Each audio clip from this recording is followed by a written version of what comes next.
Okay, we are recording. Fantastic. Howdy guys, I'm Steve Nagy. I'm one of the co-owners of No Limits AFC and of Breathe Parkour. In the past you've seen us do a whole bunch of stuff. I am here to talk to you about a brand spanking new project that we have that's pretty close to my heart because it's pretty darn close to my knee. I started off in parkour ages ago when we heard little trickles of it coming in from Europe about something we called extreme walking.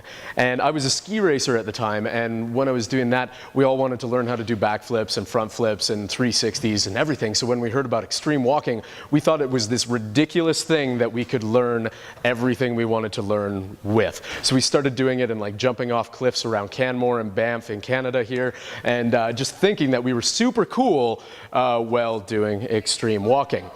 That kind of progressed for me as I moved around the country from Calgary to Vancouver to Montreal and learned bits and pieces of what we actually call parkour nowadays.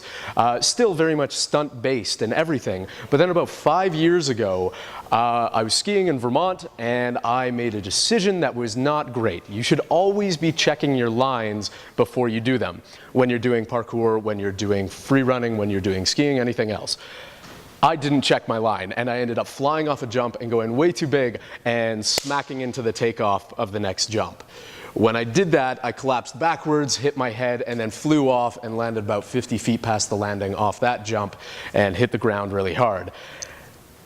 That all culminated into a whole lot of broken pieces of body. At the time, after a failed wall flip on a squash court, I already had my wrist in a cast. My arm was broken. I had a broken scaphoid and a broken radial. My broken radius, sorry. And then from this injury, I had hit my head, hadn't knocked myself unconscious, but I did wind up with a whole lot of leg problems. I had a tibial plateau fracture in my left knee, my femur essentially knocked the top off of my tibia. I had a blown out ACL, I had meniscus damage, I had a whole bunch of MCL damage and other ligament damage, and I had a fractured right ankle.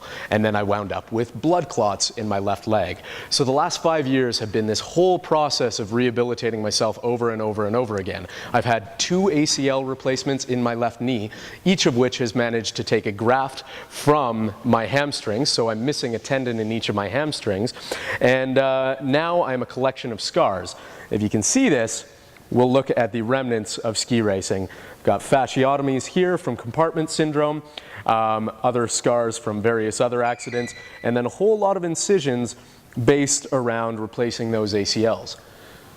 Tomorrow morning, I go in for my 3rd surgery in 5 years because of this accident.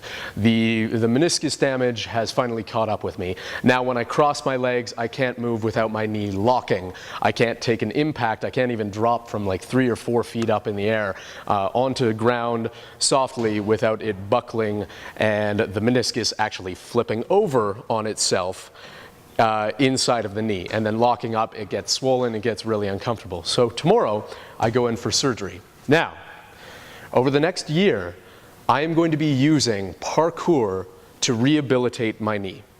I'll basically be starting completely from scratch, and I want to get up to the highest level of athleticism and parkour-based ability that I have ever been at in my entire life. My challenge to you is to come and join me on this. I'm going to be posting about my workouts, my diet, my rehabilitation regimen, everything, what I'm learning in parkour, all of that. We hear a lot people saying, especially people sort of middle-aged and older, saying that they can't do parkour because their body isn't going to respond. Well, I'm about to start this off with a body I can't even walk on. I'm going to be lucky if tomorrow I am stumbling out of the hospital on crutches. So, there is no excuse from any of you for not coming and joining me on this, because I will barely be able to walk. You definitely have more than that physical ability. Come join me. We've got 365 days to kick this up huge, because next year I want to be running the Calgary Marathon. That's 360 days away. Let's do this. Let's learn some parkour together. Let's have some fun. Let's rehabilitate through parkour. Thanks.